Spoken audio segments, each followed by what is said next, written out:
let's be honest, the hardest part of any job isn't usually the work itself, right? It's the people. So today we're going to break down a playbook for navigating those tricky professional relationships. I think we've all been there, but what do you actually do about it? Well, we've pulled together some amazing advice from expert trial lawyers, people who handle high-stakes conflict for a living. We're going to cover their strategies for what are probably the 3 toughest relationships you'll face: your opposition, your own team, and of course, your client. All right, first up, let's talk about facing the opposition.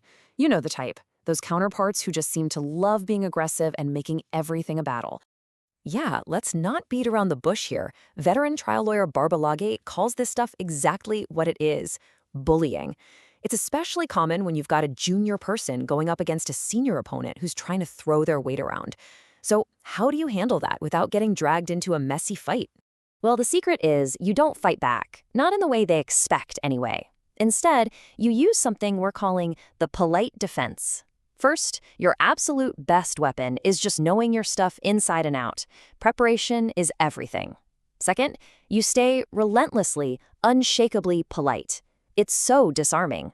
Third, you can actually ask for their help. Something as simple as, I can't seem to find the rule you're talking about. Could you point me to it? That puts the ball right back in their court. And finally, you use the official record as your shield. So here's what that looks like in the real world. The emotional knee-jerk reaction is to argue back, right? But that just makes you look bad and gives them exactly the fight they want. The strategic response? You calmly document their behavior. You say, for the record, I see you're rolling your eyes as my client is speaking. You're not just calling them out. You're creating a formal record that a judge might see later. That's how you stay in control. I just love this analogy from Barbara. When you refuse to get emotional, when you just stick to your polite, prepared game plan, all their aggression just fizzles out. It has nowhere to go. It's like they're punching a pillow. You just absorb it, it doesn't hurt you, and you keep moving forward. Okay, so that's dealing with people on the outside. But what happens when the difficult relationship is internal? When the call is coming from inside the house? Let's dive into navigating your own team. This is a genuinely shocking real-world story from managing partner Tanya Walker. In the middle of a proceeding, another lawyer actually suggested her professional objection was just because of her condition. And what was her condition? She was 7 months pregnant. It's just a brutal reminder of the kind of bias that people can face. So the most important part of this story is what happened next, or really what didn't happen. Tanya's own colleagues were in the room and said nothing. They came up to her later privately and said it was out of line, but what she really needed was an ally in that moment. See, being an ally isn't about starting a huge fight. It's about sharing the burden. It can be as simple as saying, hey, let's go off the record for a sec, or I don't think that comment was appropriate. It just shows your colleague you have their back. Now, for a totally different kind of team dynamic, let's talk about working with senior colleagues. There's this super simple but really powerful tool for building trust called closing the loop. It's easy. When you get an assignment, you just repeat the instructions back. It shows you were paying attention, it makes sure you actually understood the task, and it gets everyone on the same page. It stops those little misunderstandings from turning into big problems. And that brings us to our final, maybe the trickiest relationship of all, the client. This is where your professional expertise smashes right into someone else's personal emotions and, their wallet. And in today's world, there's a whole new type of difficult client, the one who's armed with AI. You know the one. You give them your professional advice, and they run it through ChatGPT and come back with a 20-page document full of weird hypotheticals and made-up risks, and they want you to respond to every single point. So Tanya Walker lays out the choice perfectly here. You can fall into the trap and spend 3 or 4 billable hours writing a detailed response to a nonsense AI document, or you can strategically refocus them. You just say, look, I can spend hours on this, or we could jump on a 10-minute call to talk about your actual problem. It frames the choice in terms of their time and their money, and almost every time, it snaps them right back to reality. And speaking of money, absolutely nothing ruins a relationship faster than a fight about the bill.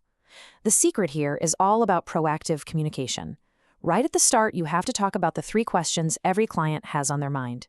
You've got to educate them as you go, send smaller interim bills so there's no massive, shocking number at the end, and give them regular little updates, even if it's small, just so they feel like they're in the loop. So, after navigating all these different scenarios, opponents, teams, clients, what are the big ideas? What are the universal tools that work everywhere? Let's boil it all down. First and foremost, it all comes back to preparation. This was the foundation for literally every strategy we talked about. Knowing your stuff, the facts, the rules, the context, is what gives you the confidence to handle pretty much any conflict that comes your way. Second, communication. You probably notice this theme running through everything, right? Whether it's picking up the phone to build a relationship, closing the loop with your boss, or just keeping a client updated, good proactive communication solves problems before they even start.